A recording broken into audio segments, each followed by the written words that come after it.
الحمد لله رب العالمين والصلاة والسلام على أشرف الأنبياء والمرسلين وعلى آله وصحبه ومن تبعهم بإحسان إلى يوم الدين أما بعد اللهم علمنا ما ينفعنا وانفعنا بما علمتنا إنك أنت العليم الحكيم ربي زدني علما وارزقني فهما وأنت أحكم الحاكمين اللهم صل على محمد وعلى آل محمد كما صليت على إبراهيم وعلى آل إبراهيم إنك حميد مجيد اللهم بارك على محمد وعلى آل محمد كما باركت على إبراهيم وعلى آل إبراهيم إنك حميد مجيد அன்பிற்கினிய சகோதரர்களே சகோதரிகளே, எல்லாம் வல்ல அல்லாஹுவின் பேரருளால் பெரும் கிருபையினால்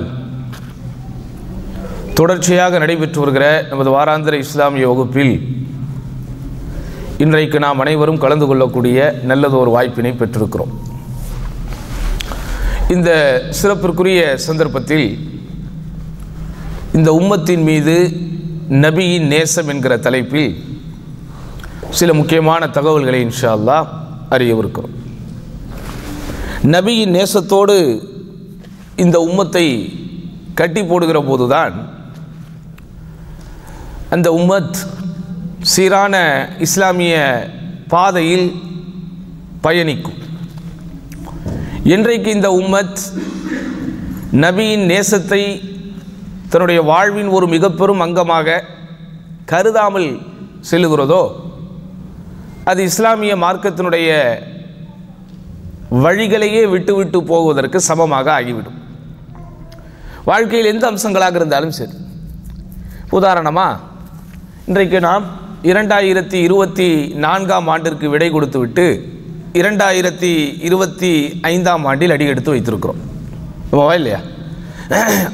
இப்போ இந்த புத்த ஆண்டு அல்லது புதிய ஆண்டு வந்தவுடனேயே வாழ்த்துக்கள் பரிமாறிக்கொள்வது அல்லது அதை ஒரு விழாவாக கொண்டாடுவது அல்லது இந்த புத்தாண்டில் நான் ஒரு புதிய தீர்மானத்தினுடைய வாழ்க்கைக்கு எடுக்கப் போகிறேன் என்று கூறிக்கொள்வது அல்லது ஏதேனும் புதிய விஷயத்தை நான் செய்வேன் என்று தனக்குத்தானே சபதம் எடுத்துக்கொள்வது, நண்பர்களோடு சேர்ந்து பார்ட்டி கொண்டாடுவது அல்லது புத்தாண்டை முன்னிட்டு யாரிடமாவது அடம் பிடித்து ட்ரீட் வைக்க சொல்லி அதிலே கலந்து கொள்வது, வாழ்த்து செய்திகளை பரிமாறிக்கொள்வது, இதெல்லாம் இன்றைக்கி சமூகத்திலே நடந்து கொண்டிருக்கிறது.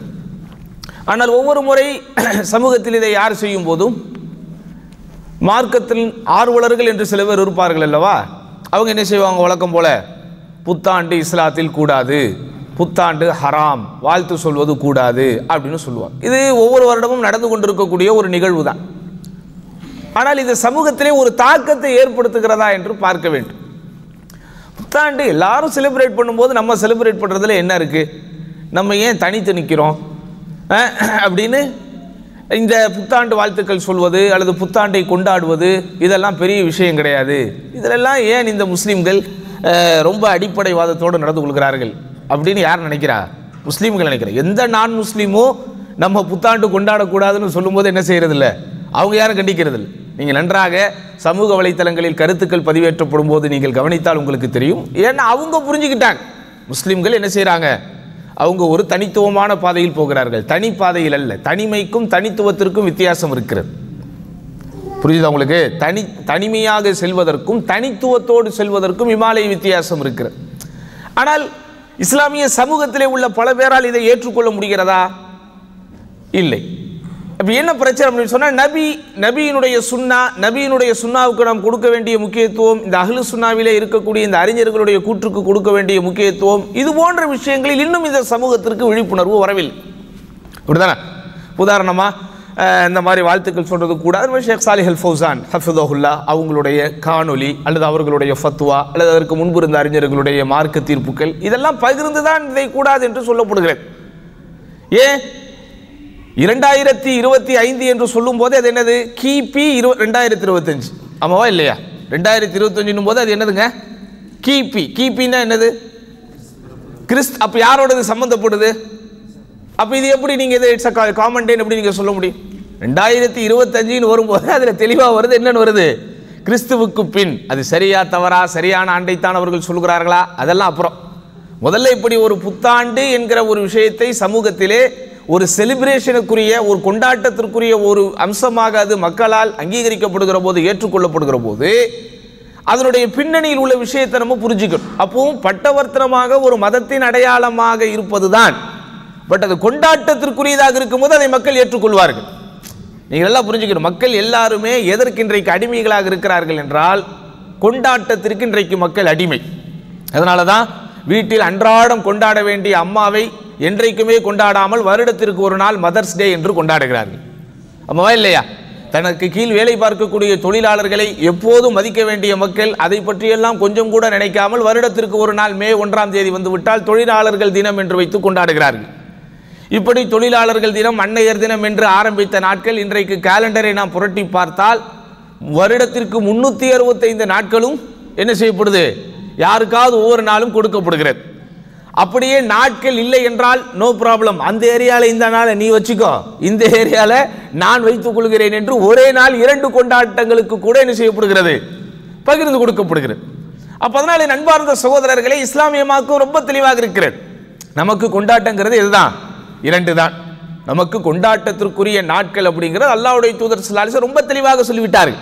இப்படிதான் ஆஷுரா நோன்பை குறித்து கூட சொல்லும்போது எப்படி அல்லாஹ்வின் தூதருக்கு அது அறிமுகப்படுத்தப்படுகிறது?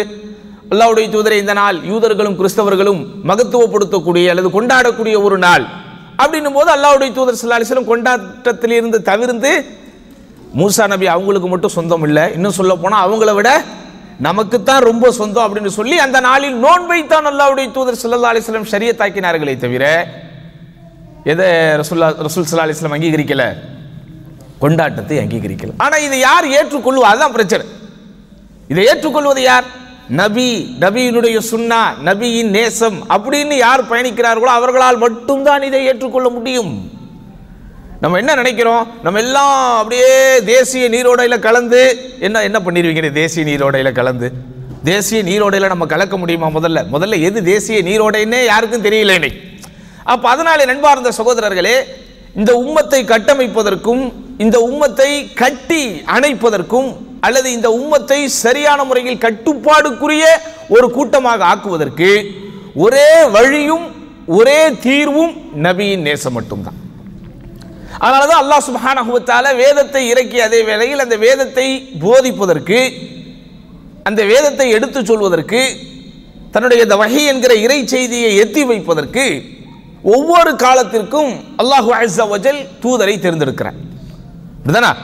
ஒரு சில கட்டம் நீங்க நல்லா கவனிச்சீங்கன்னா தெரியும், முந்தைய வேதம் அப்படியே அமுல்ல இருக்கும், ஆனா அதை எடுத்து சொல்வதற்கு யார் வருவா?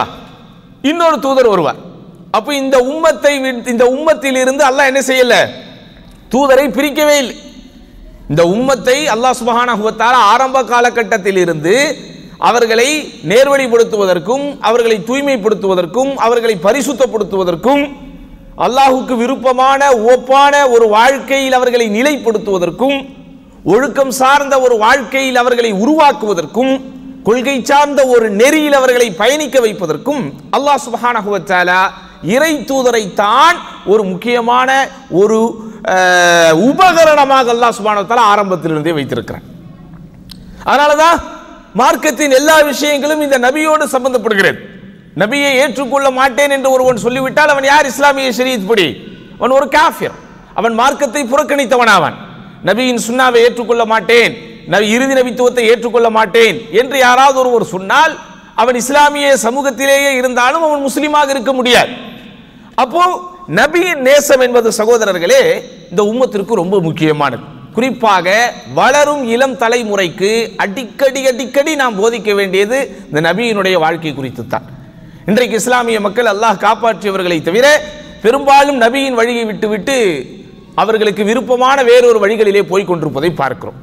ஆனால் அல்லாஹ் சுப்ஹானஹு வ தஆலா இந்த நபியை குறித்து நமக்கு எப்படி சொல்கிறான்? லகத் ஜாஅக்கும் ரசூலும் மின் அன்ஃபுசிக்கும், உங்கள் இனத்திலிருந்தே உங்களுக்கு ஒரு தூதுவர் வந்திருக்கிறார். இதுதான் நீங்க கவனிக்கணும். அல்லாஹ் சுப்ஹானஹு வ தஆலா இந்த உலகத்தை பராமரிப்பதற்கும் இந்த உலகத்திலே பல விஷயங்கள் சரியாக செயல்படுவதற்கும் அல்லாஹ் என்ன செய்திருக்கிறான்? வானவர்களை நியமித்திருக்கிறார். ஆமாவா இல்லையா? ஆனா நமக்கு ஒரு தூதுவர் என்று அனுப்பப்பட வேண்டும் என்கிற நாட்டத்தில் அல்லாஹ் என்ன செய்யல? ஒரு வானவரை தூதுவராக அனுப்பவில்லை. உலகத்தில் பிறந்து வளர்ந்த ஒரு மனிதரைத்தான் அல்லாஹ் சுப்ஹானஹு வ தஆலா தூதுவராக அனுப்புகிறான். ஏன்? ஒரு வானவர் அனுப்பப்பட்டால், ஒரு வானவர் மார்க்கத்தினுடைய விஷயங்களை நமக்கு போதித்தால், அல்லது ஒரு வானவர் மார்க்கத்தை 100% பின்பற்றினாலும் மனிதர்கள் எல்லோரும் ரொம்ப இலகுவாக சொல்லிவிடுவார்கள், அவர் ஒரு மலக்கு, அவர் ஒரு வானவர், அதனால அவர் தூய்மையாக வாழ்ந்துட்டாரு, மனுஷனா இருந்தாதான் மனிதர்களுடைய பிரச்சனை தெரியும் என்று சொல்லி அப்படியே நேக்கான வந்துருவாங்க. அப்ப அதனால தான் அல்லாஹ் சுப்ஹானஹு வ தஆலா மனிதர்களை நேர்வழிப்படுத்துவதற்கு ஒரு தூதரை அனுப்பும் போது எப்படி சொல்லுகிறான்? லக்கத் ஜாஅக்கும் ரசூலும் மின் அன்ஃபுசிக்கும், உங்களில் இருந்தே உங்களுக்கு ஒரு தூதுவர் வந்திருக்கிறார். உங்களை போன்றே தாய் தந்தைக்கு பிறந்த ஒரு தூதுவர், உங்களை போன்றே உச்சந்தலை முதல் உள்ளங்கால் வரை உடல் உறுப்புகளை பெற்றவர், உங்களை போன்றே ரத்தமும் சதையும் கொண்டவர், உங்களை போன்றே உருவ அமைப்பை கொண்டவர். லக்கத் ஜாஅக்கும் ரசூலும் மின் அன்ஃபுசிக்கும். ஆனா இந்த தூதருக்கு அல்லாஹ் சுப்ஹானஹு வ தஆலா எப்படிப்பட்ட தன்மைகளை கொடுத்திருக்கிறான்? இந்த தூதருக்கு அல்லாஹ் எப்படிப்பட்ட ஒரு மேன்மையை கொடுத்திருக்கிறான்? அஸீஸுன் அலைஹி மா அனித்தும், உங்களுக்கு சிரமத்தை தருகிற எல்லாமே அவருக்கு கஷ்டமாக இருக்கும். இந்த தூதர் உங்களுக்கு ஒரு விஷயத்தை ஷரியத்தாக தந்திருக்கிறார் என்றால், ஒரு விஷயத்தை நீங்கள் செய்ய வேண்டும் என்று அவர் வலியுறுத்தியிருக்கிறார், வழிகாட்டியிருக்கிறார் என்றால் அது உங்களுக்கு சிரமமாக இருக்கக்கூடாது என்பதில் உங்களை விட அவர் கவனமாக இருக்கிறார். அஸீஸுன் அலைஹி மா அனித்தும், உங்களுக்கு சிரமத்தை தரக்கூடிய எல்லா விஷயமும் அவருக்கு கஷ்டமாக இருக்கும். அது மட்டுமல்ல, ஹரீசுன் அலைக்கும் பில் முஃமினீன், மூமின்களாகிய இறை நம்பிக்கையாளர்களாகிய உங்கள் மீது பேரார்வம் கொண்டிருக்கிறார். ரഊஃபுன் ரஹீம், இரக்க குணமுடையவராகவும் மிக பெரும் அன்பு கொண்டவருமாயிருக்கிறார். தூதருக்கும் இந்த சமூகத்திற்கும் இடையே இருக்கக்கூடிய அந்த பாண்டிங், அந்த இணைப்பை அல்லாஹ் சுப்ஹானஹு வ தஆலா எவ்வளவு தூரம் வலிமைப்படுத்துகிறான் என்றால், தன்னுடைய அஸ்மா சிஃபாத் அஸ்மாவுல் ஹுஸ்னாவாக இருக்கக்கூடிய ரഊஃப் என்பதும் ரஹீம் என்பதும் யாருடைய பேர்? யாருடைய பேர் தான்? அல்லாஹ்வுடைய பேர். ஆனா இந்த இடத்துல நம்ம அல்லாஹ்வுடைய பேர் இது ஒண்ணுன்னு சொல்லக்கூடாது. அல்லாஹ் அர் ரഊஃப் எனும்போது அதற்கு வேற அர்த்தம், அல்லாஹ் அர் ரஹீம் எனும்போது அதற்கு வேற அர்த்தம். ஆனா நீங்க நல்லா கவனிக்கணும், இந்த உம்மத்திற்கும் இந்த தூதருக்கும் இடையே இருக்கக்கூடிய அந்த இணைப்பையும் பிணைப்பையும் அல்லாஹ் எந்த அளவுக்கு வலிமைப்படுத்துகிறான்? தனக்கு பெயர்களாக அல்லாஹ் எதை தேர்ந்தெடுத்திருக்கிறானோ அதில் இருக்கக்கூடிய 2 பேர்களை கொடுக்கிறான். ரഊஃப், இவர் மிகப்பெரிய பரிவு காட்டக்கூடியவராக, அன்பு காட்டக்கூடியவராக, பாசம் காட்டக்கூடியவராக இருக்கிறார். அது மட்டுமல்ல, ரஹீம், மேலும் இரக்கம் கொண்டவராக, கருணை கொண்டவராக இருக்கிறார். அப்படி சொல்லிட்டு அல்லாஹ் அடுத்து இந்த வசனத்தை முடிக்கும் போது சொல்லுவதைத்தான் நீங்க கவனிக்கணும். ஃபைன் தவல்லவ், இதை ஏற்றுக்கொள்ள மாட்டேன் என்று நீங்கள் புறக்கணித்து விட்டார். எப்படி? இந்த தூதரை ஏற்றுக்கொள்ள மாட்டேன், இந்த தூதருடைய சுன்னாவை ஏற்றுக்கொள்ள மாட்டேன், இந்த தூதருடைய வாழ்க்கையை நான் செயல்படுத்துவேன் என்கிற நிலைக்கு நான் என்னை பக்குவப்படுத்திக் கொள்ள மாட்டேன் என்று முடிவெடுத்து விட்டால், ஃபகுல், நபியே நீங்கள் சொல்லிவிடுங்கள், ஹஸ்பி அல்லாஹ், அல்லாஹ்வே எனக்கு போதுமானவன், லா இலாஹ இல்லாஹு, அவனை என்று வணங்கப்படுவதற்கு தகுதியான இறைவன் யாருமே இல்லை, அப்படிப்பட்ட அந்த அல்லாஹ்வே எனக்கு போதுமானவன், அலைஹி தவக்கல்து, அவன் மீதே நான் முழு பொறுப்பையும் சாட்டுகிறேன், வஹுவ ரப்புல் அர்ஷில் அதீம், அவன் மகத்துவமிக்க அர்ஷின் அதிபதியாக இருக்கிறான் அப்படின்னு நபியே நீங்க சொல்லிட்டு ஒதுங்கிருங்க. அப்ப இதுல இருந்து நமக்கு என்ன விளங்குது? நாம் நேர்பட, நம்முடைய வாழ்க்கை சீர்பட, நம்முடைய இந்த சந்ததிகளுடைய வாழ்க்கை சரிபட, எல்லாத்துக்குமே சகோதரர்களே நபியின் வாழ்க்கை தான் தேவைப்படுகிறது. நபியினுடைய வாழ்க்கை, நபியினுடைய வரலாறு, நபியினுடைய சுன்னா, நபியினுடைய குணநலன்கள், நபியினுடைய ஒழுக்க மேம்பாடுகள், நபியினுடைய நடவடிக்கைகள், நபியினுடைய நடத்தைகள், அதை ஆழமாக நாம் புரிந்து உணர்ந்து தெளிந்து தெரிந்து அதை நம்முடைய வாழ்க்கையில் செயல்படுத்த வேண்டும் என்கிற வேட்கையும், அதை நம்முடைய வாழ்க்கையில் செயல்படுத்த வேண்டும் என்கிற ஆசையும் எப்போது நம்மிடத்திலே வருகிறதோ நாம் எந்த கலாச்சாரத்திற்கும் உட்புகுந்து விடுவோம். நம்மளை இந்த நியூ இயர்லாம் பாதிக்காது. நபியின் நேசம், நபியின் சுன்னாவை நீங்க முன்னாடி வைக்கும் போது தமிழ் புத்தாண்டு என்கிற பெயரிலே வந்தாலும் சரி, ஆங்கில புத்தாண்டு என்கிற பெயரிலே வந்தாலும் சரி, இப்படியே ஒவ்வொரு மொழிக்கும் ஒவ்வொரு புத்தாண்டை நீங்கள் வைத்துக் கொண்டிருந்தால் உலகத்தில் 1000 மொழிகள் இருக்கும். அப்ப 1000 புத்தாண்டுகளை நாங்கள் கொண்டாடணுமா? என்னையா உங்க லாஜிக்கு? இந்தியாவிலே பிறந்து விட்டோம், சரி தமிழ் புத்தாண்டு, ஆங்கில, இப்படியே இந்தியாவில் இருக்கக்கூடிய ரீஜனல் லாங்குவேஜை ஒவ்வொருத்தரும் பின்பற்றுறோம்.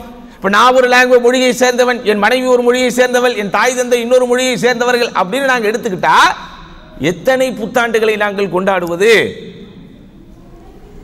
அப்போ என் அன்பார்ந்தவர்களே, ஆங்கில புத்தாண்டு என்கிற பெயரிலே வந்தாலும் சரி, அல்லது எந்த பெயரிலே வந்தாலும் சரி, கொண்டாட்டம் என்பது எங்களுக்கு கிடையாது. அதை நாங்கள் கொண்டாட்டத்திற்குரிய ஒரு தினமாக எடுத்துக்கொள்ள மாட்டோம் என்கிற இந்த ஹிக்மாவை, இப்படிப்பட்ட ஒரு பாலிசியை எப்போது நாம் இலகுவாக ஏற்றுக்கொள்வோம் அப்படின்னா, நபியின் சுன்னாவுக்குரியவர்கள் நாங்கள்.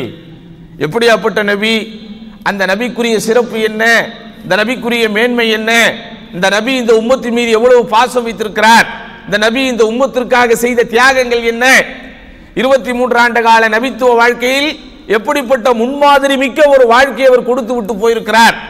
உலகத்தில் இப்படி யாராவது இப்படிப்பட்ட ஒரு வாழ்க்கையை கொடுக்க முடியுமா? நிறைய பேர் தியாகம் செய்திருக்கிறார்கள், நிறைய பேர் சிறைப்பட்டிருக்கிறார்கள், சொல்லனா துயரங்களை அடைந்திருக்கிறார்கள், பல எதிர்ப்புகளை சந்தித்திருக்கிறார்கள். சமூகத்திலே சில புரட்சிகளை உண்டாக்க, சமூகத்திலே சில பகுத்தறிவு கருத்துக்களை புகுத்த, சமூகத்திலே சில மாற்றங்களை ஏற்படுத்த எத்தனையோ கல்லடிகளையும் சொல்லடிகளையும் வாங்கிய தலைவர்கள் எவ்வளவோ பேர் உண்டு. ஆனால் அவர்கள் யாரும் தங்களுடைய தனிப்பட்ட வாழ்க்கையில் 100% தூய்மையானவர்களாக வாழ்ந்திருக்கவில்லை. அவர்கள் யாரும் உலகத்தின் எந்த பலனும் எனக்கு வேண்டாம், உலகத்தின் எந்த அங்கீகாரமும் எனக்கு வேண்டாம், உலகத்தின் எந்த பதவியும் வேண்டாம் என்று இருந்திருக்கவில்லை. அவர்கள் யாரும் உலகத்தில் தன்னை புகழக்கூடிய, தன்னை பின்பற்றக்கூடிய ஒரு கூட்டத்தை உருவாக்காமல் இல்லை. அவர்கள் யாரும் இந்த உலகத்தில் எனக்கு ஆட்சி வேண்டாம், அதிகாரம் வேண்டாம், அங்கீகாரம் வேண்டாம் என்று ஒதுங்கி இருக்கவில்லை. அவர்கள் உலக ரீதியான ஏதோ ஒரு காரணத்திற்காக போராடினார்கள். அந்த போராட்டமே அவர்களுக்கு வாழ்க்கையின் ஒரு போதையாக மாறியது. அந்த போராட்டம் அவர்களுக்கு வாழ்க்கையில் விருப்பத்திற்குரிய ஒன்றாக மாறியது எனும் போது, அந்த போராட்ட பாதையில் அவர்கள் தீவிரமாக இறங்கியிருந்திருக்கலாம். அதற்காக பல கல்லடிகளையும் சொல்லடிகளையும் பட்டிருக்கலாம்.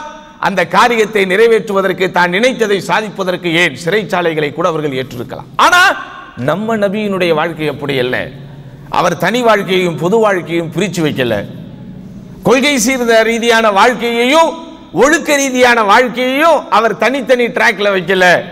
சித்தாந்தத்திற்காக ஒரு வாழ்க்கை, சிந்தனைக்காக ஒரு வாழ்க்கை என்றவர் வாழவில்லை.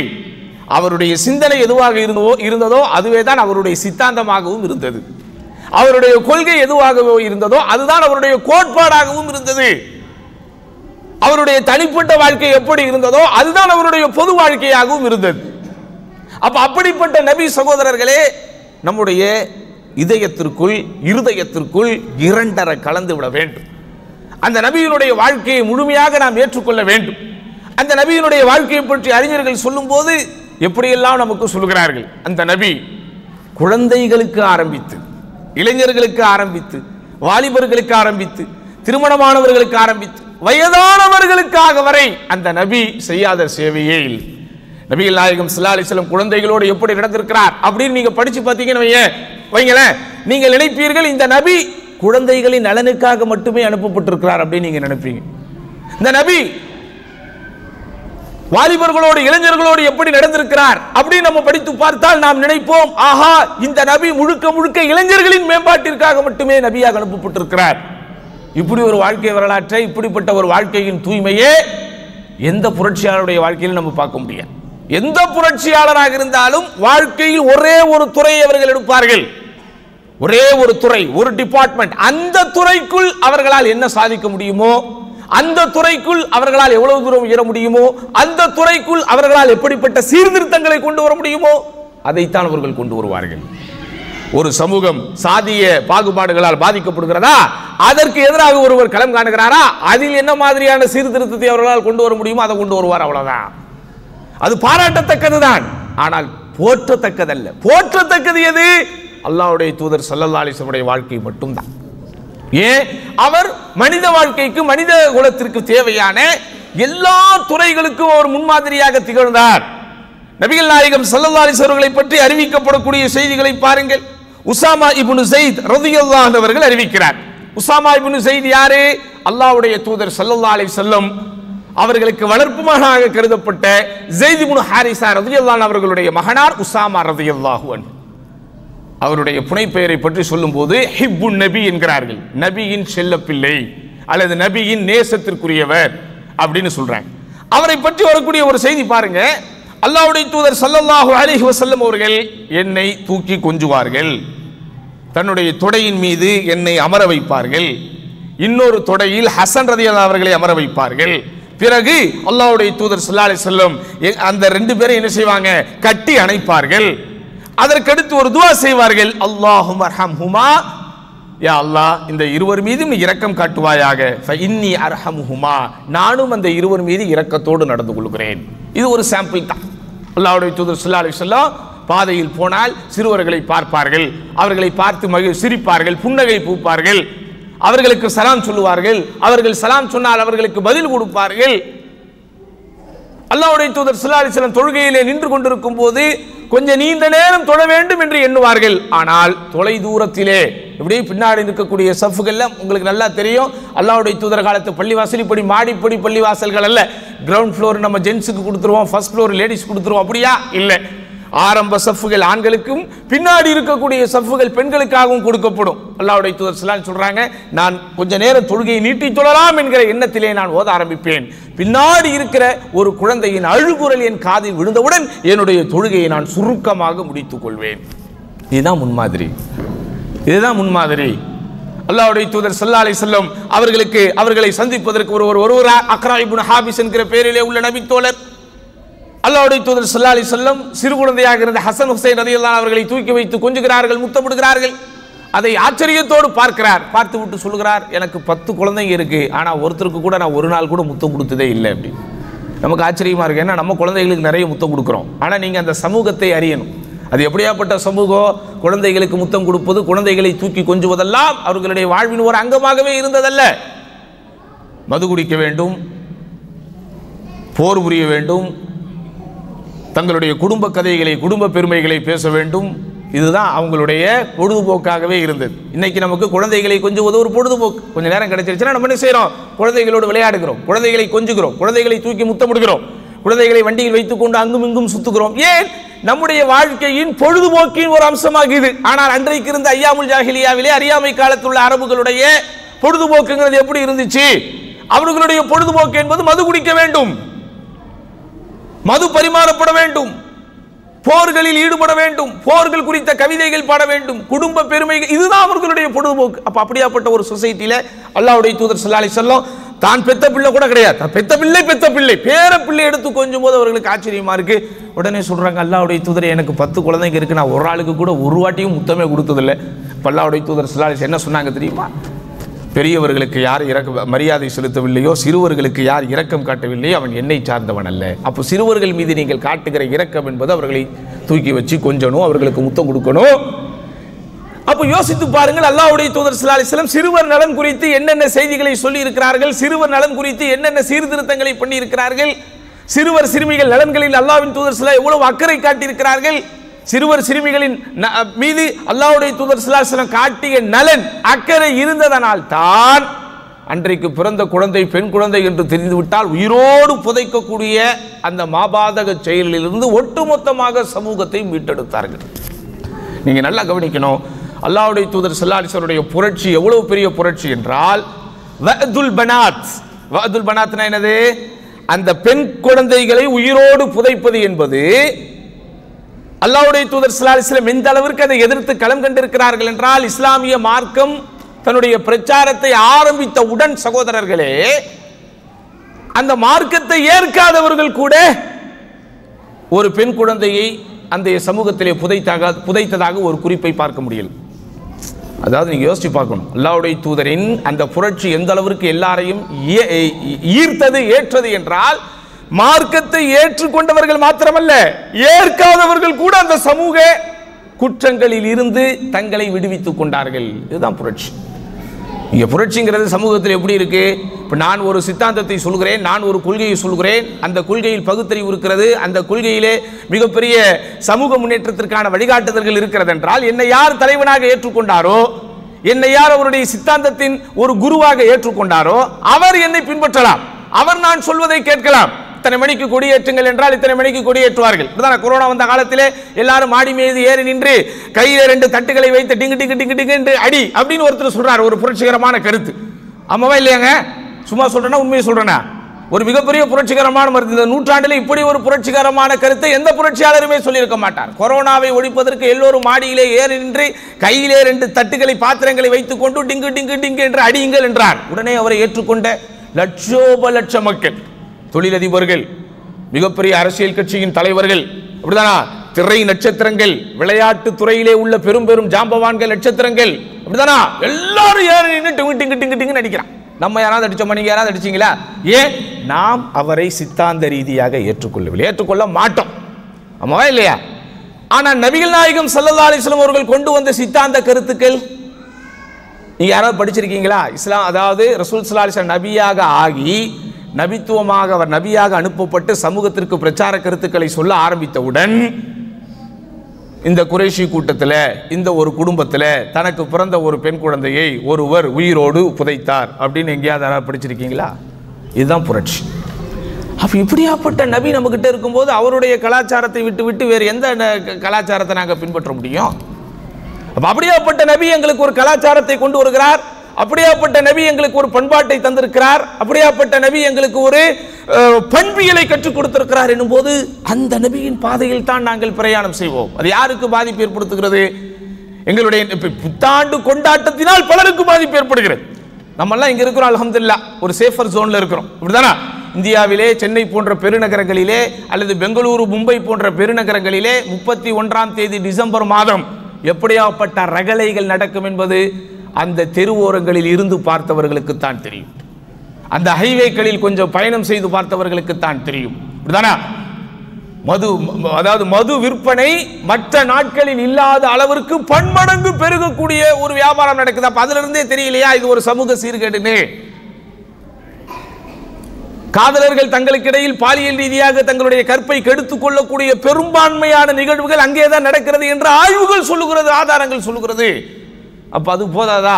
இது ஒரு சீர்கேடுன்னு சொல்லி காசை விரயமாக்குவது, கரியாக்குவது, ஹாப்பி நியூ இயர் யாருக்கு சொல்லுகிறீர்கள் என்றுதான் புரியவில்லை சகோதரர்களே. இப்போ ஒரு தலைவர் வருகிறார், அவரை வரவேற்பதற்கு நம்ம தலைவர் பேரை போட்டு வருக வருகன்னு சொல்றோம்னா ஓகே, நம்ம வி ஆர் வெல்கமிங் ஹிம். அப்ப அந்த தலைவர் ஓகே, நம்ம தொண்டர்கள்லாம் நம்மளை வரவேற்கிறாங்க எழுதுறீங்க, அதுல ஒரு லாஜிக் இருக்கு. யாருக்கு எழுதுகிறாய் நீ ஹாப்பி நியூ இயர் என்று? நியூ இயர் பார்க்குமா? நியூ இயர் நான் வந்திருக்கிறேன், என்னை எல்லோரும் ஹாப்பி ஹாப்பி என்று எழுதியிருக்கிறார்கள் அப்படின்னு நியூ இயர் சொல்லுமா? யாருக்காக நீங்கள் என்ன அர்த்தத்தை சொல்லுகிறீர்கள் என்றே தெரியவில்லையே.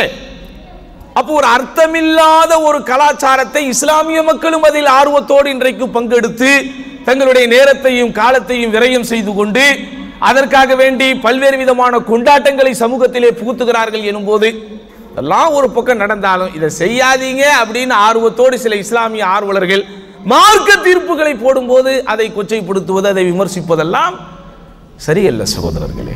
நம்ம அதுல இருந்து விலகிக்கணும், அல்லது குறைஞ்சபட்சம் அதை கண்டிக்கிறவங்களுக்கு நம்ம என்ன செய்யணும்? அவங்களமா ஆர்வம் ஊட்டணும், உற்சாகப்படுத்தணும்.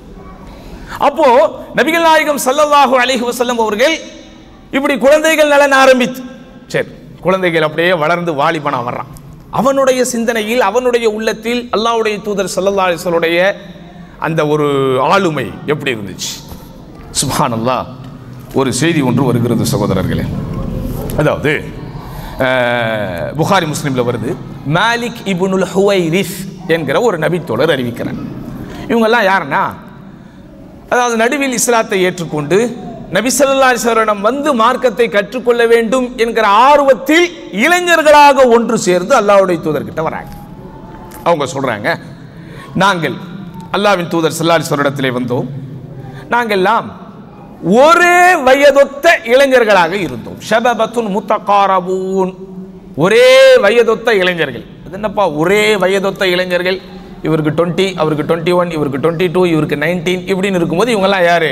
ஷபபத்துன் முத்தகாரபூன், சம வயதுள்ள இளைஞர்களாக இருந்தோம். நாங்கள் நபி ஸல்லல்லாஹு அலைஹி வஸல்லம் அவர்களிடத்தில் சுமார் 20 இரவுகள் தங்கினோம். எத்தனை நாள் தங்கினோம்? 20 நாட்கள் நாங்கள் அல்லாஹ்வின் தூதர் ஸல்லல்லாஹு அலைஹி வஸல்லம் இடத்திலே தங்கினோம். இந்த 20 நாட்களும் கான ரசூலுல்லாஹி ஸல்லல்லாஹு அலைஹி வஸல்லம் ரஹீமன் ரகீகா, அல்லாஹ்வுடைய தூதர் ஸல்லல்லாஹு அலைஹி வஸல்லம் ரொம்ப இரக்க குணம் கொண்டவராகவும் மென்மையானவராகவும் எங்களோடு இருந்தார்.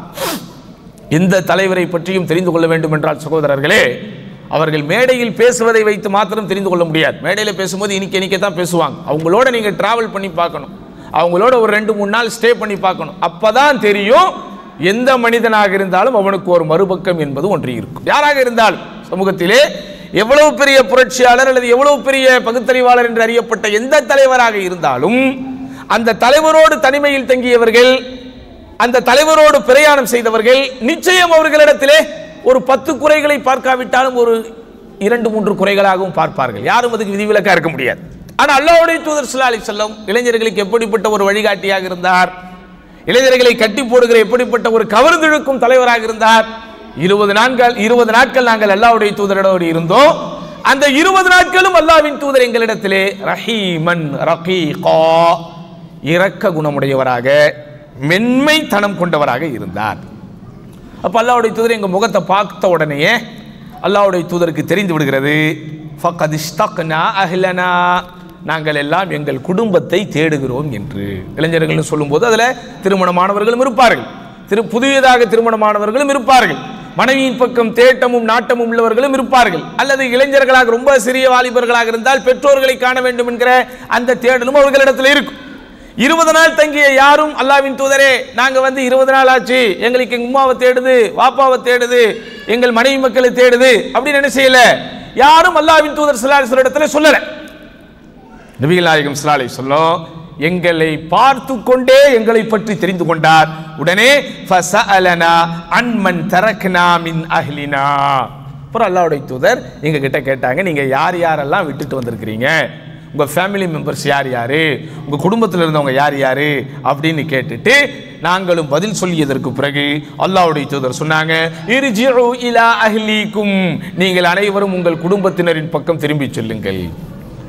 யோசிச்சு பாருங்க, எந்த ஒரு அமைப்பாக இருந்தாலும் அல்லது எந்த ஒரு கட்டமைப்பாக இருந்தாலும் கூட்டமைப்பாக இருந்தாலும் அதனுடைய வலிமையான முதுகெலும்பு என்பது இளைஞர்கள். அந்த இளைஞர்களை கூட்டி வைத்து தங்களிடத்திலே வைத்துக் கொண்டிருப்பது என்பதெல்லாம் சாதாரணமான காரியம் அல்ல, அப்படிதானே? அப்ப அப்படியாப்பட்ட இளைஞர்கள் தானே ஆர்வத்தோடு தன்னார்வத்தோடு வாலண்டியர்ஸ் அப்படின்னு சொல்றோமே, வாலண்டியர்லி அப்படிங்கிற அந்த மாதிரி தன்னார்வத்தோடு அல்லாஹ்வின் தூதரோடு தங்கிய போது கூட 20 தினங்கள் அவர்களுக்கு தேவையான அடிப்படைகளை சொல்லி கொடுத்து விட்டு உங்க ஃபேமிலி மெம்பர்ஸ் யாரு, உங்க குடும்பத்தில் உள்ளவங்க யாரு அப்படியெல்லாம் அல்லாஹ்வுடைய தூதர் எங்களிடத்தில் கேட்டு தெரிஞ்சுக்கிட்டு எங்களை திரும்ப எங்களுடைய பெற்றோர்களிடத்திலே அனுப்பி வைத்தார். ஒரு சாம்பிள். இப்படி நீங்க இளைஞர்களோடு அல்லாஹ்வுடைய தூதர் எப்படி நடந்துக்கிட்டாங்க, இளைஞர்களுடைய நலன் சார்ந்து அல்லாஹ்வுடைய தூதர் என்னென்ன முடிவுகளை கொடுத்திருக்கிறாங்க, இளைஞர்களுடைய மேம்பாட்டிற்கு அல்லாஹ்வுடைய தூதர் கொடுத்திருக்கக்கூடிய ஆர்வங்கள் என்ன, வழிகாட்டுதல்கள் என்ன அப்படிலாம் பார்த்தா சகோதரர்களே நாம் நினைப்போம் இந்த தூதர் அனுப்பப்பட்டதே இளைஞர்களுக்காக அப்படின்னு. அதுதான் புரட்சியாளர், அதுதான் சீர்திருத்தவாதி. நபிகள் நாயகம் ஸல்லல்லாஹு அலைஹி வஸல்லம் அல்லாஹ்வின் பாதையில் போர் செய்வதற்கு பேர் கொடுக்க தன்னார்வத்தோடு ஒருவர் வருகிறார். இக்கட்டான நேரம், அல்லாஹ்வுடைய தூதருக்கு நிறைய போர் வீரர்கள் தேவைப்படுகின்ற நேரம் தான். ஆனா அல்லாஹ்வின் தூதர் ஸல்லல்லாஹு அலைஹி வஸல்லம் வரக்கூடிய எல்லாரையும் அவர்களுடைய பெயர்களை பதிவு செய்து கொண்டாலும் இவருடைய முகத்தை பார்க்கிறார், அந்த முகத்தில் இருக்கக்கூடிய வாட்டத்தை அல்லாஹ்வுடைய தூதர் கண்டுகொள்கிறார். இதுதான் தலைவர். தலைவர்கள்ங்கிறவங்க எப்படி இருக்கணும் அப்படின்னு சொன்னா சொல்லாமலேயே விஷயத்தை தெரிந்து கொள்ள வேண்டும். சாதாரண மக்கள் பெரும்பாலும் தடிக்கு கீழே விழுந்துதான் தெளிவாகுவான். ஆனா சமுதாய தலைவர் அப்படிங்கிறவர் எப்படி இருக்கணும்னா தடிக்கு கீழே விழுவதற்கு முன்னரே இப்படி போனா தடிக்கிறோம், இப்படி போனா விழுந்துருவோம் அப்படின்னு தெளிவடையக்கூடிய அளவுக்கு ஒரு பக்குவம் இருக்கும். அந்த பக்குவம் அல்லாஹ்வின் தூதரிடத்தில் இருந்துச்சு. அதனாலதான் அல்லாஹ்வுடைய தூதர் ஸல்லல்லாஹு அலைஹி வஸல்லம் அவர்கள் ஒரு அரசியல் தலைவராகவும் ஜெயித்து காட்டினார். அரசியலும் ஆன்மீகமும் இரண்டோடு ஒன்று ஒட்டி கொண்டதுதான், இரண்டும் ஒன்றோடு ஒன்று பிரிக்க முடியாது. ஆனா இரண்டையும் ஒன்றாக சுமந்து கொண்டு ஜெயித்தவர்கள் சமுதாயத்தில் நிறைய பேர் கிடையாது. ஆன்மீகத்தில் தனியாக ஜெயித்திருப்பார், அரசியலில் தனியாக ஜெயித்திருப்பார். ரெண்டுத்தையும் ஒன்னா எடுத்துக்கிட்டு நீங்கள் ஜெயித்த ஒரு தலைவரை ஒரு கடந்த 5 நூற்றாண்டுகளில் நீங்கள் யாராவது இருக்கிறாங்களா அப்படின்னு நீங்க சும்மா தேடி பாருங்க, அவ்வளவு சீக்கிரம் உங்களுக்கு ஆன்சர் கிடைக்காது. அதற்கெல்லாம் மிகப்பெரிய பக்குவமும் மிகப்பெரிய ஒரு ஆளுமையாகவும் அது இருக்க வேண்டும். அல்லாஹ்வின் தூதர் ஸல்லல்லாஹு அலைஹி வஸல்லம் அவர்களுக்கு அல்லாஹ் சுப்ஹானஹு வ தஆலா இயல்பாகவே அப்படிப்பட்ட சிறப்பை கொடுத்திருந்தார். அப்போ தானாக தன்னார்வத்தோடு பேர் கொடுக்க வந்த இளைஞரை பார்க்கிறார். அவருடைய முகத்திலே இருக்கிற வாட்டத்தை அல்லாஹ்வின் தூதர் ஸல்லல்லாஹு அலைஹி வஸல்லம் கண்டுகொண்டு அல்லாஹ்வுடைய தூதர் ஸல்லல்லாஹு அலைஹி வஸல்லம் என்ன காரணம்னு கேட்கல, அதான் நீங்க கவனிக்கணும். என்ன காரணம்னு கேட்டா அது ஒரு நார்மல் கொஸ்டின், அது ஒரு சாதாரண கேள்வி. அல்லாஹ்வுடைய தூதர் ஸல்லல்லாஹு அலைஹி வஸல்லம் எப்படி கேட்குறாங்க அப்படின்னா, உன்னுடைய பெற்றோர்களில் யாராவது உயிரோடு இருக்கிறாங்களா அப்படின்னு கேட்குறான். ஹையுன் வாலிதாக், உன்னுடைய பெற்றோர்கள் உயிரோடு இருக்கிறாங்களா? ஆமாம் அல்லாஹ்வுடைய தூதரே, வீட்டில் அம்மா இருக்காங்க. அவங்களை பார்த்து கொள்வதற்கு யாராவது இருக்கிறாங்களா? இல்லை அல்லாஹ்வின் தூதரே, நான் மட்டும்தான் அவங்களுக்கு. அப்படியா? அப்போ நீ போய் என்ன செய்ய, உன்னுடைய பெற்றோரோடு சேர்ந்து அந்த பெற்றோர்களுக்கு என்ன செய்ய, நீ அவர்கள் விஷயத்திலே நீ ஜிஹாது செய், அவர்கள் விஷயத்திலே நீ போராட்டம் மேற்கொள், அவர்களுடைய பாதங்களை பற்றி பிடித்துக்கொள், அவர்களுடைய பாதங்களின் கீழ் தான் சொர்க்கம் இருக்கிறது என்று தன்னார்வத்தோடு போரிலே ஈடுபடுவதற்கு பேர் கொடுக்க வந்த ஒரு இளைஞரை அல்லாஹ்வுடைய தூதர் ஸல்லல்லாஹு அலைஹி வஸல்லம் அவருடைய முகத்தில், அந்த கண்களில், அந்த கண்ணுடைய ஒளியில், அந்த ஒளிக்கு உள்ளே தெரியக்கூடிய வாட்டத்தை கண்டெடுத்து அதுக்குண்டான காரணத்தையும் தானே அறிந்து கொண்டு அந்த தோழரை திருப்பி அனுப்பினார்கள். அப்படிங்கிற செய்தியை பார்க்கும்போது அல்லாஹ்வுடைய தூதர் இளைஞர்கள் நலனில் எவ்வளவு பெரிய அக்கறையோடு இருந்திருக்கிறார். அதனால தான் அந்த இளைஞர்களுக்கு அல்லாஹ்வுடைய தூதர் ரொம்ப அழகா உபதேசம் செஞ்சாங்க. இளைஞர்களுக்கு தனி பக்கத்தை சில மார்க்கத்தில் கொடுத்தாங்க. அவர்களை கல்வி தேடும்படி ஆர்வம் ஊட்டினார்கள். அவர்களுடைய ஒழுக்க வாழ்க்கைக்கு வழிகாட்டினார்கள். இளமையில் இஸ்லாத்தை பின்பற்றுபவனுக்கு இருக்கக்கூடிய சிறப்புகளை விவரித்தார்கள். முதுமையில் ஒருவன் மார்க்க பணிகளிலே ஈடுபடுவதற்கு நன்மை இருக்கிறது என்றாலும் இளம் பருவத்தில் அவன் அல்லாஹ்வின் பாதையில் ஒழுக்கத்தோடு வாழும்போது அவனுக்கு அர்ஷின் நிழலின் கீழ் தனி இடம் இருக்கிறது என்கிற அங்கீகாரத்தை கொடுத்தார்கள். அவர்களுடைய வாட்டத்தையும் அவர்களுடைய இயக்கத்தையும் புரிந்து கொண்டு அல்லாஹ்வுடைய தூதர் இளைஞர்களே, திருமண வயதை நீங்கள் அடைந்து விட்டால் திருமணம் செய்யுங்கள் என்று வழிகாட்டினார்கள். திருமணம் செய்ய முடியாமல் தத்தளிப்பவர்களுக்கு பல கட்டங்களில் உதவி செய்திருக்கிறார்கள். அப்படியும் திருமண வாழ்க்கையில் நுழைய முடியாமல் கஷ்டப்படுபவர்களுக்கு நீங்கள் நோன்பு வைத்துக் கொள்ளுங்கள், அந்த நோன்பு உங்களுடைய கற்பை பாதுகாக்கும், அந்த நோன்பு உங்களுடைய பார்வையை தாழ்த்தும் என்று ஆன்மீக வழியையும் காட்டினார்கள். இப்படி சகோதரர்களே, அல்லாஹ்வுடைய தூதர் ஸல்லல்லாஹு அலைஹி வஸல்லம் இளைஞர்களுக்காக என்னென்ன திட்டங்களை கொண்டு வந்தார், இளைஞர்களோடு எப்படி அல்லாஹ்வுடைய தூதர் ஸல்லல்லாஹு அலைஹி வஸல்லம் நடந்து கொண்டார் அப்படின்னு பார்த்தா அல்லாஹ்வுடைய தூதர் இளைஞர்களுக்கான ஒரு தூதராகவே நமக்கு தெரியும். சரி, அடுத்து பெண்கள் சொல்லவே வேண்டாம், அப்படிதானே? நான் பலமுறை இந்த கருத்தை என்னுடைய உரைகளிலே குறிப்பிட்டிருக்கிறேன். வளர்ந்த நாடுகள் என்று எதையெல்லாம் இன்றைக்கு உலகம் ஆச்சரியத்தோடு பார்க்குமோ, அது அமெரிக்க நாடுகளாக இருந்தாலும் சரி, ஐரோப்பிய நாடுகளாக இருந்தாலும் சரி, வளர்ந்த நாடுகள் என்று உலகத்தில் இருக்கக்கூடிய ஏனைய நாடுகள் எதையெல்லாம் ஆச்சரியத்தோடு பார்க்குமோ, அந்த நாட்டில் பெண்களுக்கு என்ன மாதிரியான உரிமைகள் அல்லது என்னென்ன மாதிரியான அங்கீகாரங்கள் கிடைத்திருக்கிறது என்பதை பெருமையாக பக்கம் பக்கமாக கட்டுரைகள் தீட்டுகிறார்கள், புத்தகங்கள் எழுதுகிறார்களோ, எந்த நாடுகளாக இருந்தாலும் இந்த நாட்டில் இருக்கிற எல்லோருமே தங்களில் பல பேரை பறிகொடுத்து பலி கொடுத்துதான் அந்த உரிமைகளை அவர்கள் பெற்றிருக்கிறார். வீட்டை விட்டு வெளியே வர்றதா இருந்தாலும் சரி, வாகனம் ஓட்டுறதா இருந்தாலும் சரி, படிக்கிறதா இருந்தாலும் சரி, வேலைக்கு போறதா இருந்தாலும் சரி, திருமணம் சார்ந்த உரிமையாக இருந்தாலும் சரி, அரசியலில் ஈடுபடுவதாக இருந்தாலும் சரி, அல்லது அவர்களுடைய சொத்துரிமையாக இருந்தாலும் கூட சரி, எந்த உரிமை இந்த நாட்டில் கொடுக்கப்பட்டிருக்கிறது, இத்தனை சதவீதம் அவர்களுக்கு பிரதிநிதித்துவம் தரப்பட்டிருக்கிறது, அவர்களுக்கு படிப்பதற்கு எந்த நாட்டினுடைய வரலாற்றை நீங்கள் எடுத்துக்கொண்டு பார்த்தாலும் சகோதரர்களே, அங்கே அந்த உரிமை அவர்கள் பெறுவதற்கு பின்னால் சுமார் 50 ஆண்டு காலம் குறைந்தபட்சம் போராடி இருப்பார்கள், அல்லது 100 ஆண்டு காலம் அவர்கள் குறைந்தபட்சம் போராடி இருப்பார்கள். பல பேர் தங்களை பறிகொடுத்திருப்பார்கள், பல பேர் சிறையில் அடைக்கப்பட்டிருப்பார்கள், அந்த பெண்களுடைய உரிமைக்காக பல பேர் ரோட்டிலே இறங்கி இருப்பார்கள். ஆனா அல்லாஹ்வுடைய தூதர் ஸல்லல்லாஹு அலைஹி வஸல்லம் 1400 ஆண்டுகளுக்கு முன்பு, அது நான் உங்களுக்கு ஆரம்பத்தில் சொன்னதை போல், பிறந்திருப்பது பெண் குழந்தை என்று தெரிந்துவிட்டால் கொஞ்சம் கூட இரக்கம் காட்டாமல் தங்களுடைய கண்களில் கருணையை வருவதற்கு கூட வழிவிடாமல் அந்த குழந்தையை அப்படியே புதைக்கக்கூடிய ஒரு காட்டுமிராண்டித்தனமான ஒரு செயல். அந்த செயலை உமர் இப்னு கத்தாப் ரலியல்லாஹு அன்ஹு அவர்கள் கூட அறியாமை காலத்தில் செய்ததாக ஒரு குறிப்பு இருக்கிறது. எப்படியாப்பட்ட உமர் இப்னு கத்தாப், எப்படியாப்பட்ட ஒரு மஷா அல்லாஹ், அவருடைய வாழ்க்கை வரலாற்றை பேசினால் பேசிக்கொண்டே இருக்கலாம், அப்படிதானா? அல்லாஹ்வின் தூதருடைய வாழ்க்கைக்கு பிறகு நம் அனைவருக்கும் மஷா அல்லாஹ் மார்க்க ரீதியான உணர்வு ரீதியான உணவுகளுக்கு தீனி போடக்கூடிய எல்லா சரக்குகளும் கொண்ட கலீஃபாக்களுடைய வாழ்க்கை வரலாற்றிலே கூட அல்லாஹ் பாதுகாத்தவர்களை தவிர அறியாமை காலத்திலே பல தவறுகள் நிகழத்தான் செய்திருக்கிறது. அது அவர்களுடைய தவறல்ல, அவர்களுடைய சொசைட்டி, அந்த சமுதாயமே அப்படித்தான் இருந்திருக்கிறது. அப்படியாப்பட்ட ஒரு காலகட்டத்தில் பெண் குழந்தை பிறந்தால் அந்த பெண் குழந்தை ஒரு புஷ்ரா, ஒரு நற்செய்தி என்று பிறக்கின்ற குழந்தைக்கு அல்லாஹ்வுடைய தூதர் ஸல்லல்லாஹு அலைஹி வஸல்லம் குர்ஆனுடைய வசனத்தை மையமாக வைத்து புஷ்ரா என்கிற சிறப்பு செய்ய ஆரம்பித்ததில் இருந்து, கல்யாணம் ஆகும்போதுங்க, மேரேஜ் ஆகும்போது நம்ம வாழ்த்து தெரிவிப்போம்ல, வாழ்த்து தெரிவிக்கும் போதே அந்த அறியாமை கால அரபுகள் எப்படி வாழ்த்து தெரிவிப்பாங்க தெரியுமா? பிர் ரஃபா வல் பனீன் அப்படிம்பா. பிர் ரஃபா வல் பனீன் அப்படிம்பா. அப்படின்னா என்னது? ஆண் குழந்தைகளை பெற்று ஆனந்தமாக வாழ அப்படிம்பா வாழ்த்து தெரிவிக்கும் போதே.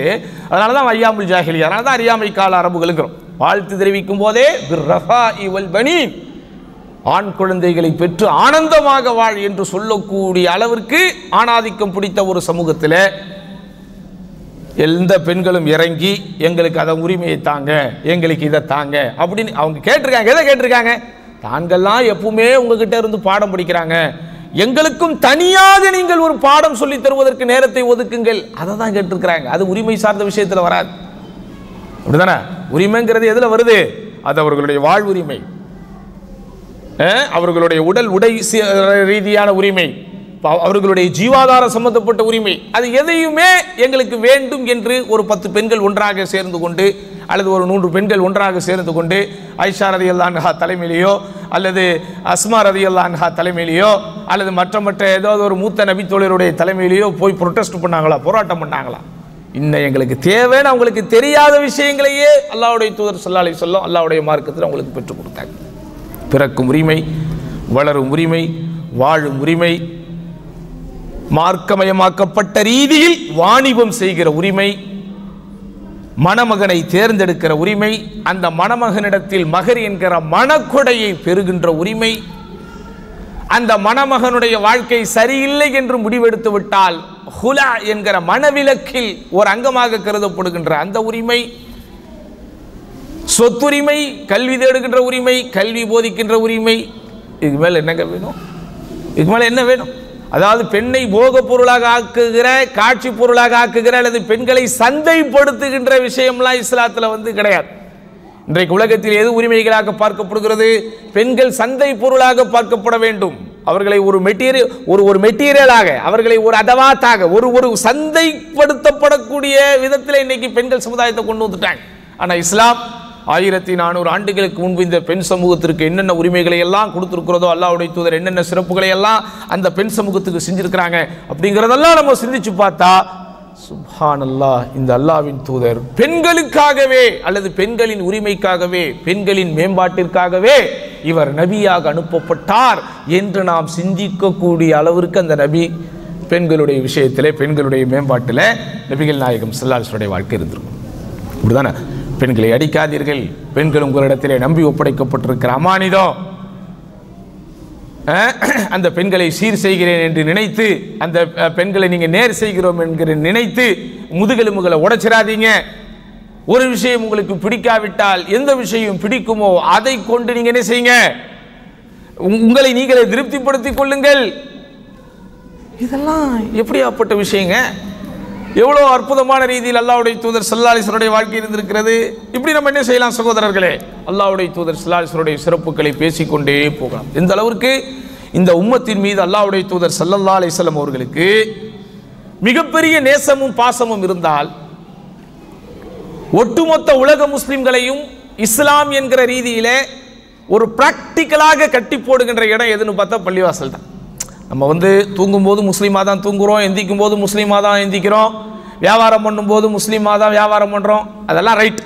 ஆனால் என்னை நான் ஒரு முஸ்லீம், நான் இஸ்லாமை பின்பற்றுகிறேன் அப்படிங்கிறத பிராக்டிக்கலாக எனக்கு உள்ளார்ந்த ரீதியில் என்னை உணர வைக்கிற ஒரு இடம் எது? பள்ளிவாசல். அதை மறுக்கிறோமா நம்ம யாராவது? அல்லாஹ்வை நம்ம எங்கேருந்து வணங்கலாம், அப்படி தானே? அப்புறம் ஏன் நம்ம மக்காவுக்கு போகிறோம் அடிக்கடி? இங்கேருந்து துவா கேட்டால் அல்லாஹ் கபூல் செய்ய மாட்டேன்னு எங்கேயாவது சொல்லப்பட்டிருக்கா? சொல்லுங்கத்தா. எங்கிருந்து துவா கேட்டாலும் அல்லாஹ் கேட்கிறானா இல்லையா?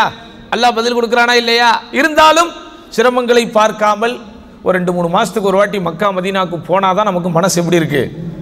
ஒரு ஆறுதலாக இருக்கிறது. எவ்வளவோ சிரமங்கள் அந்த பாதையிலே இருந்தாலும் அதை இன்முகத்தோடு ஏற்றுக்கொண்டு ஒரு உம்ரா செஞ்சா அந்த இடத்துல போய் அல்லாஹ்வை நாம் தொழுவது, அந்த இடத்துல போய் நாம் அல்லாஹ்விடத்தில் துவா கேட்பது, அந்த இடத்தில் பல்லாயிரக்கணக்கான முஸ்லிம்களை பார்க்கும்போது வரக்கூடிய ஆன்மீக உணர்வு என்பது சகோதரர்களை வார்த்தைகளால் வர்ணிக்க முடியாதது. ஒரு காலத்தில் உம்ராவிற்கு செல்வதெல்லாம் ரொம்ப பெரிய விஷயமாக இருந்தது. இன்றைக்கு மாஷா அல்லாஹ் அவைகள் இலகுவாக்கப்பட்டு பல்லாயிரக்கணக்கான மக்கள் பல நாடுகளில் இருந்து மாஷா அல்லாஹ் வந்து கொண்டு போய்கொண்டே இருக்கக்கூடிய ஒரு காட்சிகளை பார்க்கிறோம். அப்போ ஒரு முஸ்லிமுக்கு தான் ஒரு முஸ்லிம் தான் அப்படிங்கிறத உணர்வு பூர்வமாக அவனுக்கு உணர்த்துகின்ற இடம் எது? பள்ளிவாசல். ஆமாவா இல்லையா? அப்ப அந்த பள்ளிவாசலில் அல்லாஹ்வுடைய தூதர் ஸல்லல்லாஹு அலைஹி வஸல்லம் இமாமத்து செய்கிற இமாம்களுக்கு உபதேசம் செய்யும் போது என்ன செஞ்சாங்க? முதல்ல எப்படியாப்பட்ட நிபந்தனைகளை போட்டாங்க? ஒரு இமாமுக்கு எல்லாரும் இமாமத்து செஞ்சிட முடியுமா? இல்லை. இருக்கக்கூடியவங்கள யாரு அக்ரவுஹும் குர்ஆன், யார் அதிகமாக குர்ஆனை மனனம் செய்திருக்கிறார் அவர் தான் எலிஜிபிள் பர்சன். இமாமாக இருப்பதற்கு யாருக்கு தகுதி இருக்கு சகோதரர்களே? ஊர்ல நீ பெரிய பணக்காரங்கிறதுனால உனக்கு இமாமத் செய்வதற்கு தகுதி வந்து விடுமா? ஊரிலே உங்களுக்கு ஒரு 4-5 வீடுகள் இருக்கிறது, நீங்கள் பெரிய பண்ணையாராக இருக்கிறீர்கள், நிலக்கிழாராக இருக்கிறீர்கள், ஜமீன்தாராக இருக்கிறீர்கள், மிட்டா மிராசுவாக இருக்கிறீர்கள், பெரிய அரசியல் கட்சியிலே அங்கம் வகிக்கிறீர்கள், பல்லாயிரம் கோடிக்கு நீங்கள் பிசினஸ் செய்கிறீர்கள் என்பதனால் இமாமத்திற்குரிய தகுதி உங்களுக்கு வந்துருமா? அக்ரவுஹும் குர்ஆன், யார் அதிகமாக குர்ஆனை மனப்பாடம் செய்திருக்கிறார்? இல்லங்க 2-3 பேர் அங்க ஹாஃபிஸாவா இருக்கிறாங்க, யாரை தேர்ந்தெடுக்கிறது? அப்படியா? யார் அலமுஹும் சுன்னா, அவர்களை நபித்த சுன்னாவை நாலேஜ் யாருக்கு அதிகம் இருக்குது? இல்ல அதுலயும் அவங்க எல்லாம் ஈக்குவலா இருக்கிற மாதிரி தான் தெரியுது. அப்படியா? யார் அக்பருஹும் சின்னா, அவர்கள் யார் வயது மூத்தவங்களா இருக்கிறாங்க? இப்படியெல்லாம் கிரைட்டீரியா வச்சு இப்படியெல்லாம் நிபந்தனைகள் வைத்துத்தான் ஒரு இமாமாக தேர்ந்தெடுக்கப்படுறார். அந்த இமாம் அங்க போய் நின்று என்ன செய்யறாரு? எக்ஸ்ட்ராவா பின்னாடி நின்று தொழுகிறவங்க செய்கிற ருக்குவு, சஜிதா, சமையல் ஆலிமன் மீதா இந்த மாதிரிலாம் இல்லாம அவர் எக்ஸ்ட்ரா என்ன செய்யறாருங்க? குத்துபா. அது மேலே ஏறணும், அது ஹத்தீபு. நான் இமாமை பத்தி தான் பேசுறேன். இப்போ மகரிபுக்கு ஒருத்தர் வராருத்தா, அவர் பின்னாடி நின்று நம்ம எல்லாம் தொழுகிறோம். நம்ம செய்யாத எந்த வேலையை அவர் எக்ஸ்ட்ரா செய்யறாரு? ஒன்னே ஒன்று தாங்க செய்யறாரு, ஓதுறாரு சத்தம் போட்டு. நீங்க எல்லாம் பின்னாடி நின்று சத்தம் போட்டு ஓத முடியுமா? எனக்கும் ஆசையா தான் இருக்கு. நானும் அவர் அல்ஹம்துலில்லாஹ்னு நானும் அல்ஹம்துலில்லாஹ்னு ஆரம்பிக்க கூடாது. அவர் ஓதுறதை நான் கேட்கணும். அல்ஹம்து சூராவும் மனசுக்குள்ள ஓதிக்கணும். சரி, அது ஒரு பக்கம் இருக்கட்டும். அப்போ இவ்வளவு நிபந்தனைகள் போட்டு சமூகத்தில் அவருக்கு ஒரு மேம்பாடுகளை கொடுத்து இமாம் அப்படின்னு அவரை தனித்துவப்படுத்தி அவரை நிக்க வச்சு அங்க அவர் எக்ஸ்ட்ரா செய்யற ஒரே வேலை ஓதுறது தான், சூரா ஓதுறது தான். இல்ல தொழுது முடிச்சுட்டு எங்க ஊர்ல அஜரத்து கூட்டுதுவா கேட்பாங்க, அதெல்லாம் மார்க்கத்திலே இல்லை. சரி, கூட்டுதுவா ஓதுறதெல்லாம் தொழுகைக்கு அப்பாற்பட்டது. அதாவது மின தக்பீரத்தில் இஹ்ராம் இல தஸ்லீம், தக்பீரத்தில் இஹ்ராமில் இருந்து தஸ்லீம். தஸ்லீம்னா என்னது? அஸ்ஸலாமு அலைக்கும் ஒரு சலாம் கொடுக்கிறாரு. இது வரைக்கும் என்னவெல்லாம் இருக்கிறதோ அதுதான் தொழுகை. அப்ப அந்த தொழுகையில் பின்னாடி நிற்கிற யாருமே செய்யாத ஒரே எக்ஸ்ட்ரா வேலை அவர் முன்னாடி நின்றுக்கிட்டு செய்யறது ஓதுறது. அப்போ ஓதுவதில் தான் ஒரு இமாமுடைய வேலையே இருக்கு. ஆனா அல்லாஹ்வுடைய தூதர் ஸல்லல்லாஹு அலைஹி வஸல்லம் அந்த இமாம்களுக்கு உபதேசம் செய்யும் போது சொன்னாங்க, இதா அம்மா அஹதுகுமுன் நாஸ் ஃபல்யுகஃபிஃப், நீங்கள் மனிதர்களுக்கு அதாவது மக்களுக்கு நீங்கள் இமாமத்து செய்யும் போது இமாம்களே கொஞ்சம் குறைத்து ஓதுங்கள். எப்பா ஓதுறது ஒண்ணுதான் இமாம் என்ன செய்யறாரு? அதிகப்படியா செய்யறாரு. ஆனா அல்லாஹ்வுடைய தூதர் ஸல்லல்லாஹு அலைஹி வஸல்லம் அந்த இமாம்களுக்கு உபதேசம் செய்து அனுப்பும் போது ஃபல்யுகஃபிஃப், நீங்கள் கொஞ்சம் குறைத்தே ஓதுங்கள். ஏன்? ஃபைன்ன ஃபீஹிமு ஸகீர், பின்னாடி நின்று தொழுபவர்களில் சில பேர் சிறுபிள்ளைகளாக இருக்கலாம், வல் கபீர் வயதானவர்கள் இருக்கலாம், வல் தஈஃப் பலவீனர்கள் இருக்கலாம், வல் மரீத் நோயாளிகள் இருக்கலாம். இன்னொரு ஹதீஸ்ல வருது ஃபதல் ஹாஜா, தேவை உடைய யாராக வேண்டுமானாலும் இருக்கலாம். அப்ப இந்த சமூகத்தில் அல்லாஹ்வுடைய தூதர் கவலைப்படாத ஒரு சாரார்னு யாராவது இருக்காங்களா? அல்லாஹ்வுடைய தூதரின் கருணைக்கு உட்படாத ஒரு ஒரு ஒரு ஒரு குரூப் ஆஃப் பீப்புள் அப்படி யாராவது இருக்கிறாங்களா? சமூகத்தில் இருக்கிற எல்லா தரப்பு மக்களையும் நினைத்து எல்லா தரப்பு மக்களுக்கும் வழிகாட்டுதல்களை கொடுத்து எல்லா தரப்பு மக்களுக்கும் சுப்ஹானல்லாஹில் அதீம் ஒரு அற்புதமான ஒரு முன்மாதிரியான ஒரு வாழ்க்கையை கொடுத்த அந்த நபியின் சுன்னா சகோதரர்களே, எவ்வளவு மகிழ்ச்சிகரமான ஒன்றாக நம்முடைய உள்ளத்தில் இருக்கணும். அது எவ்வளவு நம்ம நேசிக்கணும். அப்ப அந்த நபியின் நேசமும் அந்த நபியின் பண்பாடும் அந்த நபி உருவாக்கிய பண்பியலும் என்னுடைய உள்ளத்தில் போயிட்டா எனக்கு ஹாப்பி நியூ இயர் சொல்ல வாய் வராது, ஹாப்பி நியூ இயர் சொல்லணுமே எனக்கு தோணாது. அப்போ உலகம் எந்த விஷயமாக இருந்தாலும் அப்படித்தான். உலகம் பூரா ஒரு கொண்டாட்டத்தில் இருக்கிறான், உலகம் பூரா ஒரு பாதியில போறான். நீ ஏன் தனியா போற? நம்ம தனிமையா போல தனித்துவத்தோடு போறோம் சகோதரர்களே. இதே கலிமாவை நாளைக்கு அவன் சொல்லிவிட்டாலும் அவளும் என்னோடு சேர்ந்து கொள்வான். அதுதான் யூனிக்னஸ், அதுதான் தனிமை, தனித்துவம். இது தனிமையா போறதல்ல. நம்ம தனித்துவத்தோடு போலாம். யாரும் இஸ்லாத்தை ஏற்கலாம், யாரும் இந்த மார்க்கத்தை ஏற்றுக்கொள்ளலாம் என்று சொல்லும் போது இதுல எங்கே தனிமை? இது ஒருமைப்பாடு, இது தனிமைப்பாடு அல்ல. இது இல்ல, நீங்க யாரும் இதை ஏத்துக்க முடியாது, நீங்க யாரும் இதை பின்பற்ற முடியாது, பட்டால் பாவம் தொட்டால் தீட்டுன்னு உங்க எல்லாத்தையும் நாங்க ஒதுக்கி வைப்போம் நம்ம சொல்றோமா? யார் வேணாலும் படி, யார் வேணாலும் சிந்தி, நீங்கள் படித்து பார்த்தால் சிந்தித்து பார்த்தால் உங்களுக்கு இந்த குர்ஆன் வழிகாட்டும், உங்களுடைய முந்தைய பாவங்கள் எல்லாம் மன்னிக்கப்படும் என்று சகோதரர்களே சமூகத்தின் அத்துணை தரப்புக்கும் அனைத்து தரப்புக்கும் வழிகாட்டக்கூடிய ஒரு தூதர் இந்த அல்லாஹ்வுடைய தூதர். இந்த சமூகத்தில் யாரெல்லாம் கண்டுகொள்ளப்படாமல் இருந்தார்களோ அவர்களை எல்லாம் அல்லாஹ்வின் தூதர் ஸல்லல்லாஹு அலைஹி வஸல்லம் கண்டெடுத்தார்கள். அடிமைகள் இந்த காலத்தில் எப்படிங்க நடத்தப்பட்டாங்க அதெல்லாம் நீங்கள் படிக்கணும். வரலாற்று இன்றைக்கெல்லாம் மனித உரிமைன்னு எவ்வளவோ பேசுகிறாங்க. இன்றைக்கு 14 நூற்றாண்டுகளுக்கு முன்பு எப்படியாப்பட்ட சூழலில் மக்கள் இருந்தார்கள், அடிமைகள் என்று பார்க்கப்பட்ட அந்த வர்க்கம் எப்படி நடத்தப்பட்டது. இன்றைக்கும் இந்த இந்த சாதிய திமிரிலே சில பேர் இருப்பதை நம்ம பார்க்கலாம். இஸ்லாமிய சமூகத்திலே கூட அது விதிவிலக்கல்ல சகோதரர்களே. இஸ்லாமிய சமூகத்தில் இவர்கள் வெளியே தான் சொல்லிக் கொள்வதில்லையே தவிர சில இடங்களில் இவர்களெல்லாம் பெரிய நாங்கள் அந்த ஹாந்தானி அந்த காலத்தை அப்படி பெரிய ஒரு இனத்தோடு ஒரு வர்க்கத்தோடு இணைக்கப்பட்டவர்கள் என்று தங்களை தாங்களே நினைத்து கொண்டு தனக்கு கீழே உள்ளவர்களை ரொம்ப கொசுவை விட ஒரு அற்பத்தோடு அற்பத்திலும் சொற்பமாக நடத்தக்கூடிய மனநிலை கொண்ட பல பேர் இன்றைக்கு சமூகத்தில் இருக்கத்தான் செய்கிறார்கள். அல்லாஹ்வை அவர்கள் அஞ்ச வேண்டும்.